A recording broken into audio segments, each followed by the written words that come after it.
Are you ready, eager young space cadets?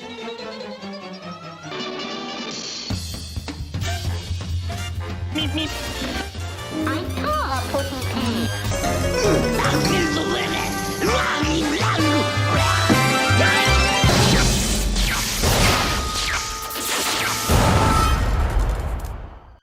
Where's the kaboom?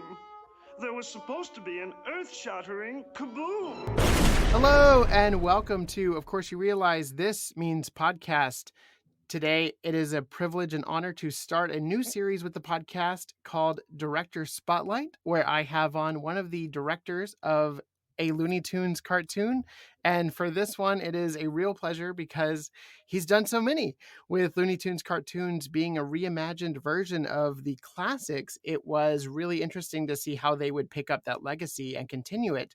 And I'm here with one of the founders of the whole shebang. Please welcome on the Annie-nominated storyboard artist behind so many shows that you know and love, such as Kung Fu Panda, Legends of Awesomeness, as well as a writer and animator on Ben 10, Uncle Grandpa, and what we're here to talk about today, Looney Tunes Cartoons. I'm here with Ryan Kramer. Hey, Ryan, how you doing? Hey, thanks. Good to be here. Thanks, Jonathan.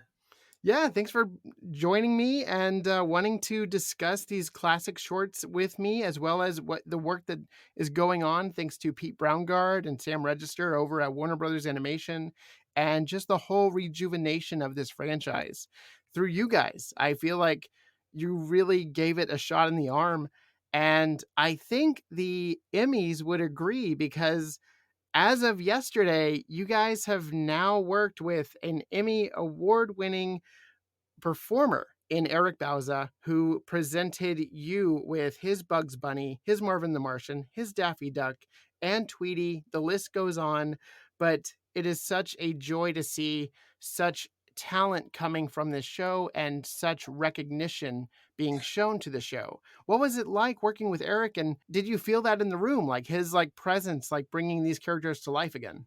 Oh, he's so magical. Yeah, with Eric, he's actually the reason I got into animation in the first place. I was when I was working. I was a student at Cal State Fullerton studying animation, and I was working at Disneyland, basically doing like behind the scenes laundry for the costumes and stuff. And I had mentioned to somebody that I was, studying to be an animator, wanting to work in the animation industry. And one of the persons that I was talking to happened to be his cousin. And she was like, oh, my cousin does voices. He's, he was Ren from Ren and Stimpy. And I was like, no way. Eric. And of course I knew who he was right off the top of my head. And I sent her home with like my handmade sketchbook and said, hey, give this to him, let him know, And so I got in touch with him via email, and he was working at 6 Point Harness as a layout artist or an animator. And he was my in. I ended up getting an internship at 6 Point Harness because I name dropped Eric Bauza, and the rest is history. Just from day one, I knew that guy was a superstar. Yeah, that's amazing. And, he's been nothing but kind to the podcast, coming on here and diving into Bugs Bunny for the 80th anniversary celebration, which was a joy. But, you guys and everything that you're doing has been so referential and so important, I think, to the legacy of the cartoons, because it's allowed a lot of people to go back and look at what made these characters so great in the first place.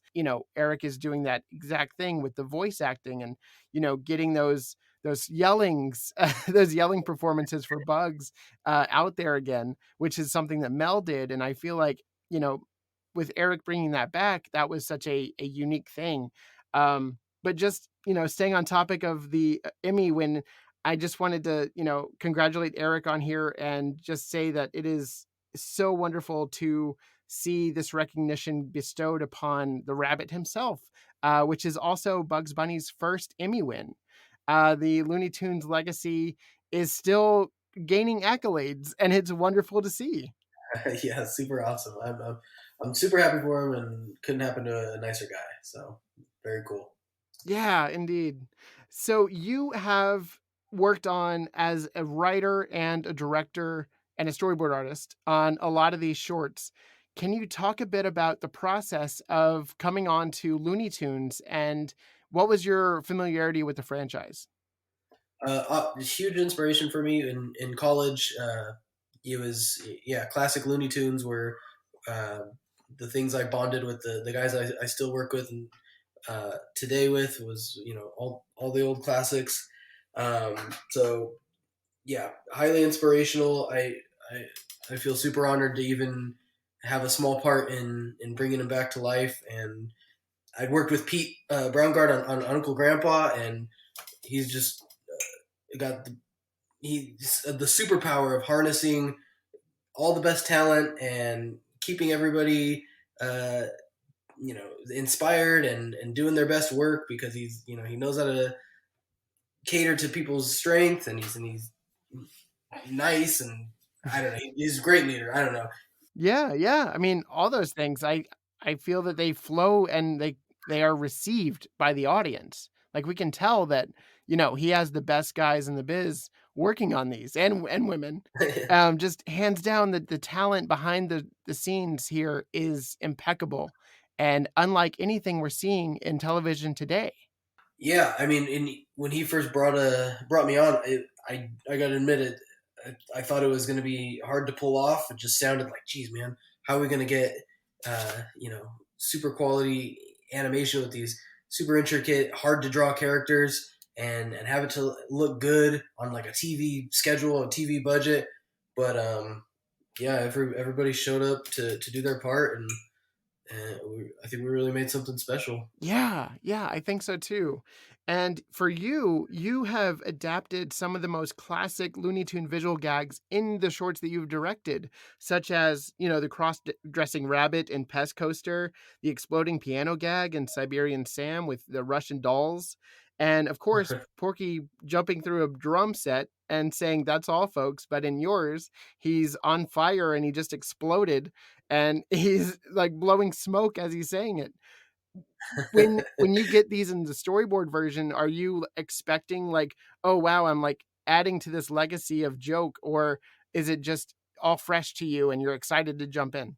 I mean, you're definitely pulling from the well of inspiration from the classics, but we never wanted to just straight rip anything off or copy it verbatim. So it'd always be an interesting twist on something that was old and familiar. Yeah. I had great board artists under my team. I had Andy Gonzalez, who had such a reverence for the shorts. One of my best buds, Chris Allison, same thing. Like, we bonded over the classic Looney Tunes in college. And then Mike Polensky, just everybody's got this immense knowledge of the Looney Tunes library. So I had such a great team. It was hard to go wrong. I guess you'd really have to try to make a mistake. Yeah, exactly. That's wonderful. And Andy Gonzalez has touched on, I mean, he's had a hand in all the scripts that really like transcend the medium. I think like every script that he touches, it feels like he's elevating the source material to another level that you don't even expect. He also worked on Graveyard Goofs, which I had the Tonic DNA animators on to talk about. And, they were praising his scripts as well. Like it's just phenomenal work over there. Oh, he's so funny. He writes the dialogue so well for those characters, and he's real passionate about it. Like Andy, he takes his work seriously, and yeah, he made my job super easy. So that's great. I'd love to do it again with him. And you are one of the directors that took on a vast majority of the Wile E. Coyote and Roadrunner shorts.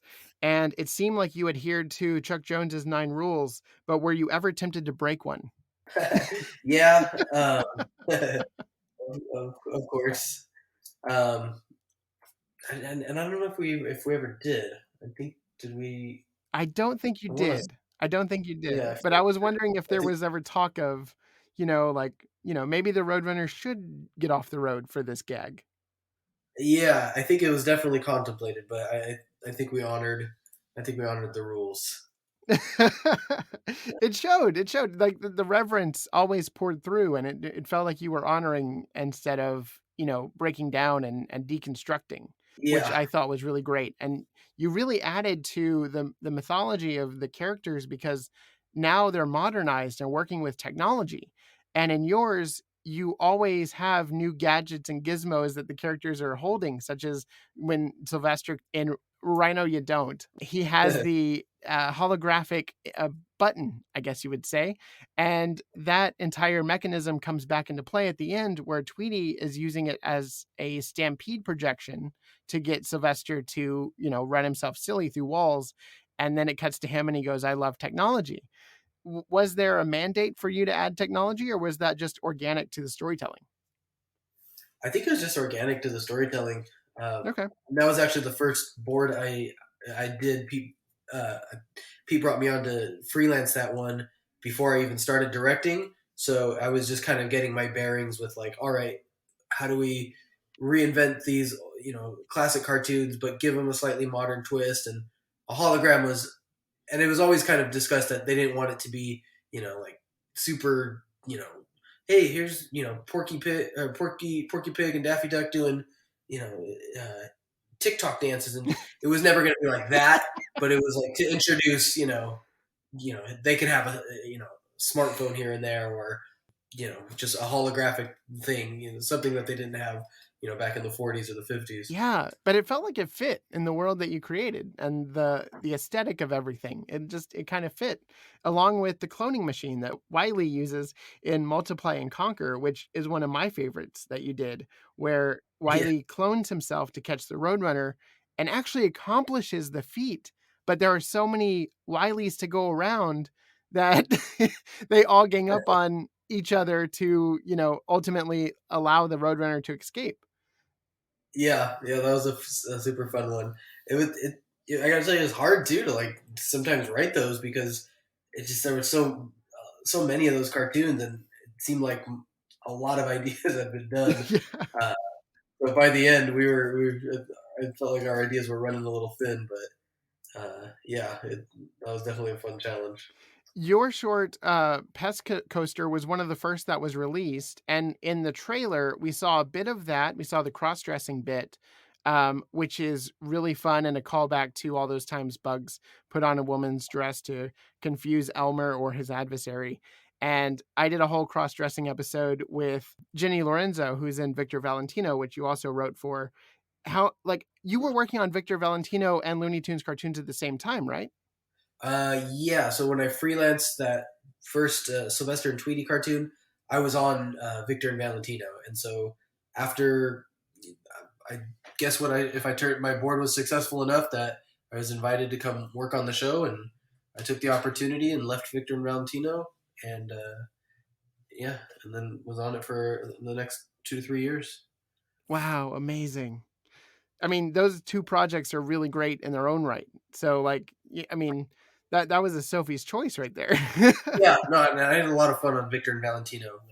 Diego and Casey Alexander were running something special over there too. So Awesome to hear. And you also had the ability to create new Acme products because of the Wile E. Coyote, but also Sylvester used Acme products as well. What was it in the room to come up with a new Acme device? Was it like you had to go through patents and like see what was already out there? Or was it just off the top of your head and like you drew it out in storyboard and you were like, maybe this will work? yeah, it was a lot of visual. We all in the writers' room. There was pads of paper, and we all with cartoonists writing the show. We all think visually, so sometimes it would just be a cartoonist putting down whatever contraption would look like and writing around that. So Gotcha. and then of course we would draw inspiration from the classics while trying not to completely just plagiarize or reuse. We always wanted to invent something kind of new and fresh. So Yeah, I think you did. Especially the tornado forming machine, which Wile uses to control the weather, and it's just a bunch of different weather options. But the tornado animation just astounds me, from the formation to the evaporation of it. yeah. Did you see that like go from storyboard to like completion and be like just blown away? Oh, totally. And another secret ingredient that we had on our side was our animation director Joey Caps, Joseph Capabianca. that guy just would take anything that was, maybe not delivering as much as we'd like, and he would get it to a place where it's like, yeah, now that feels classic and cool and awesome. So he was always a excellent dude to have on the team. Nice. Yeah, Joey Cat's also a fan of the podcast. Yes. So shout out to Joey. Shout out to Joey. That's wonderful. And another piece of technology that you get wrapped up in is in Duplicate Daffy, when Daffy gets trapped in a printer and he just copies himself. And you guys really explore what gets under Daffy's skin, which is Daffy himself. Were these shorts all inspired by Duck Amuck, or were there different inspirations there? Because I felt like Duck Amuck was really the antithesis of Daffy versus Daffy. Yeah, I'm sure we pulled inspiration from that. I think we were more leaning towards like a Clampett cartoon for that one, just with like, some of the backgrounds had no horizon lines, just kind of surreal in nature. So I think we were looking at Clampett stuff for that. But yeah, that was, I forget what the premise. Some of these were hard too, because it was like, they weren't all just 6-7 minute shorts. It would be, we need a 2-minute Daffy, or minute 30. I forget what some of the lengths were, but for some of them to be so short, it was really just all right, what's a fun little playground that we can have some cool visual treats and get in and get out. And that was I think that was the idea for Duplicate Daffy. Just, all right, Daffy gets caught in a copy machine, and what does that look like? How does that go? And my Chris Allison really delivered on that one. It was super fun. He did. It's super surreal to watch that one too, with as you said, the no backgrounds, or like the very deep backgrounds. Yes.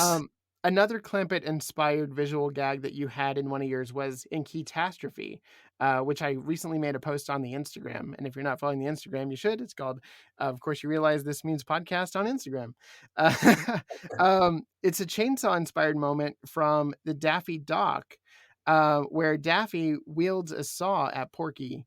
And in yours, he's wielding a chainsaw to get the keys that he believes are inside Porky, and he needs to make an incision.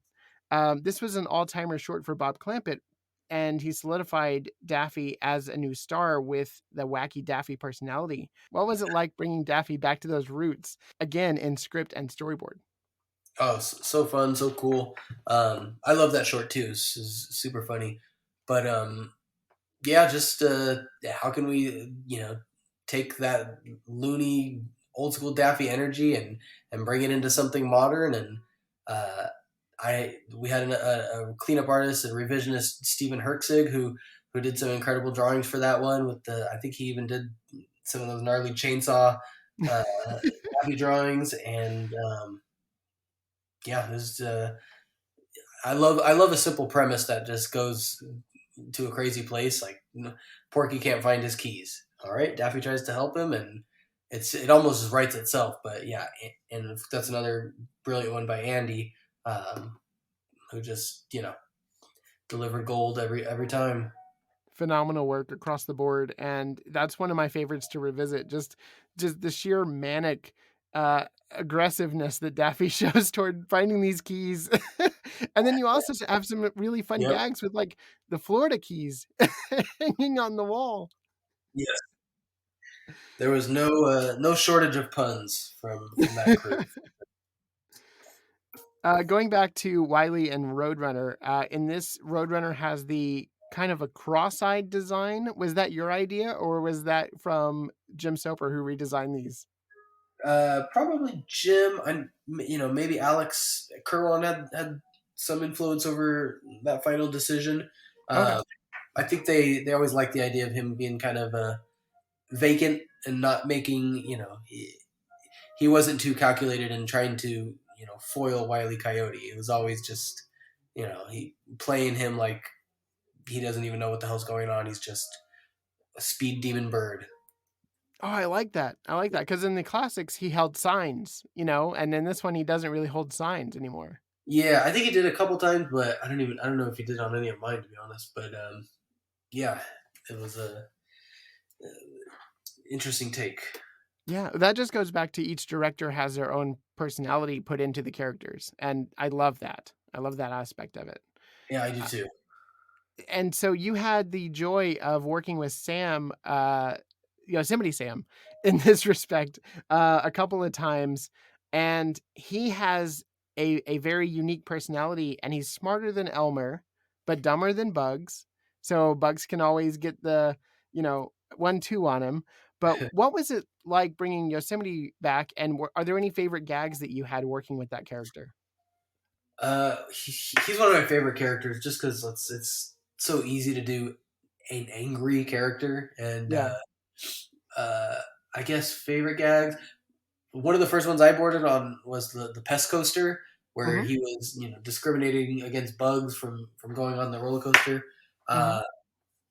I love when he is gonna go kiss the baby. Bugs is disguised as a woman pushing a stroller, and he can't resist kissing a baby.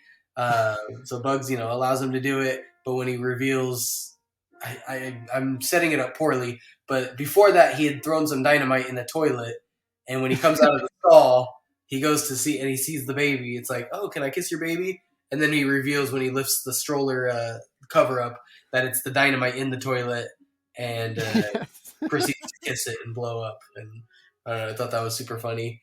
It was very funny and a very Yeah. unique visual. Yeah, and I'm hesitant to say what if there's some other ones that I like because I'm not sure. I don't think the one that I'm thinking of has even aired yet, so I'll just sit on that one for now. But Okay. there's plenty. There's plenty to check out. Wonderful. And I know that you snuck in a couple of references, or the whole team did, with like the Woe Camel reference, but it was on his with his husky sled. And then he had a few more. But the true question for me is, I don't know if you know this, but we don't know who voiced the three-haired rabbit. And was that? I mean, it has to be a reference to The Fugitive, right? In Bounty Bunny. Oh, I mean, yeah, that was considered, but I don't know. I don't know who voiced the three-haired rabbit either. Oh, okay. It will remain a mystery. Yeah. The for some reason the credits are not on HBOMax. Huh. Yeah. So it will remain a mystery. Yeah. He has a really deep, gravelly voice. It might be Eric. I'm failing to remember what the reference was. That was in the three-haired rabbit. What was Bounty Bunny, when Yosemite is hunting Bugs, but he mistakenly grabs Bugs, and he goes, "No, it's not me. I have two hairs on two whiskers." Oh, right. And Yeah. you're looking for a three-whiskered rabbit. Right. Okay, yes. Who was that? I think it was Eric, actually. Okay. Yeah, I think he was doing a kind of a Stallone. He was, yes. Yeah. Mystery's been solved. It was Eric all along.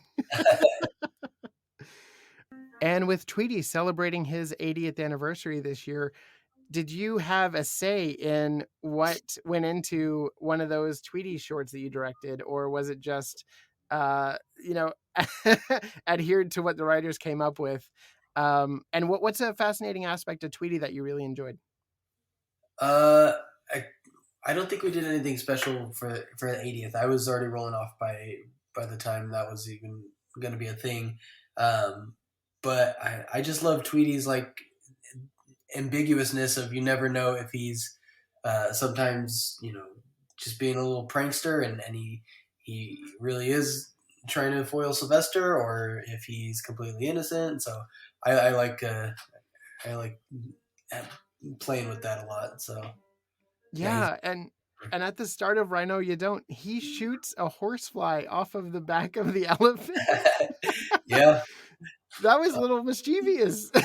Yeah, my first storyboard coming on, so I was just trying stuff out, and that was I forget if maybe Johnny Ryan wrote that in the premise, or the outline, but it was we were going for it.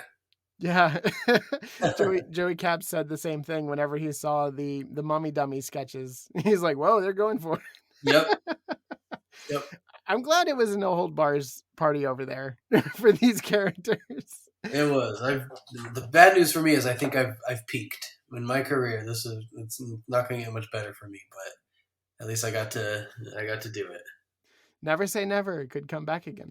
That's true. That's true. And I should feel very lucky too that I'm working on the Porky and Daffy movie that's been announced, and that's a whole nother amazing experience. And Pete and Alex are just really bringing something spectacular to life with that too. So I couldn't be more thrilled to be a part of that. And I've also been working on the Coyote versus Acme movie too. So I'm an in-house resident Looney Tunes Cartoons. They're putting my kids through college this past couple of years. That's wonderful. I really can't wait to see the animation in these. Yeah, me too. And I have seen some of the animation for the Looney Tunes, the Porky Daffy movie. And I don't know if you saw that leaked footage from Ottawa. I think that's what it was. Yeah, it's looking super amazing. So last question, what is your favorite Looney Tune to work with? Probably Yosemite Sam. Okay. That fool's so fun to get angry. And I have an uncle that kind of sounds like him when he talks. So I could just picture what he's saying by pretending he's my uncle. That's fantastic. Are there any classic shorts that you love revisiting, just, for fun or that gives you inspiration for comedy? Yeah, I mean, Kitty Cornered is a super fun one to watch over and over. Baby Bottleneck. I love Falling Hair is a great one. Oh, that's a wonderful one. Maybe from like the Jones era. I really like Alibaba Bunny. Yes. Pest in the House, super good. I love all the Ralph Phillips cartoons. Ooh, that allows me to ask you about Ralph Phillips because we know he's coming back. Did you have a chance to work with Ralph Phillips in this series? Yeah, so I got to direct the I believe the one and only Ralph Phillips cartoon.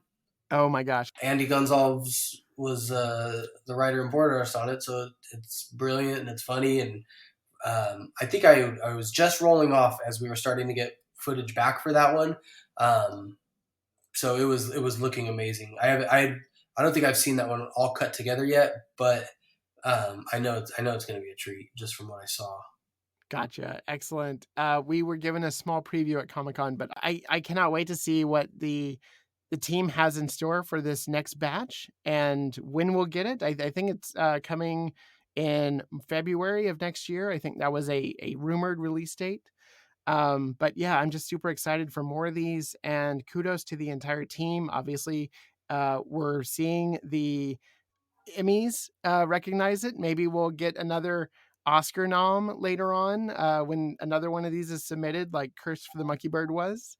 And yeah, who knows? Fingers crossed. Ryan, thank you so much for being on the show and speaking to us fans. You have the floor, sir. I know you're working with a charity right now with some Bugs Bunny drawings. Do you want to talk a bit about that? Oh, that was just a thing through our at the Animation Guild where they just send out a call to basically make cards for their senior citizen residents. And yeah, I'd posted I've been doing that for the past few years now, and it's kind of fun. I never know who gets the cards or what their reaction is, but it's just a small little thing I can do to spread some holiday cheer. Oh, I love that. And if the fans want to follow you on Twitter, it's Toonhole Ryan, correct? Yep. Same with Instagram, same with Facebook, and same with TikTok. Cool. Well, thank you. And you can follow the podcast on Facebook and Instagram at This Means Pod, and the Twitter is OFC This Means Pod. So follow us on social medias where we will be celebrating with Looney Tunes Christmas special clips and other goodies. So enjoy that. You can also check out the Shopify link over on the Etsy page, and you can get stickers if you want to support the show in that way. And there's also a Patreon with exclusive material and commentaries. So if you want even more content, you can go over there. Ryan, thank you so much for being on the show. And as always, that's not all, folks. Right on. That's all, folks.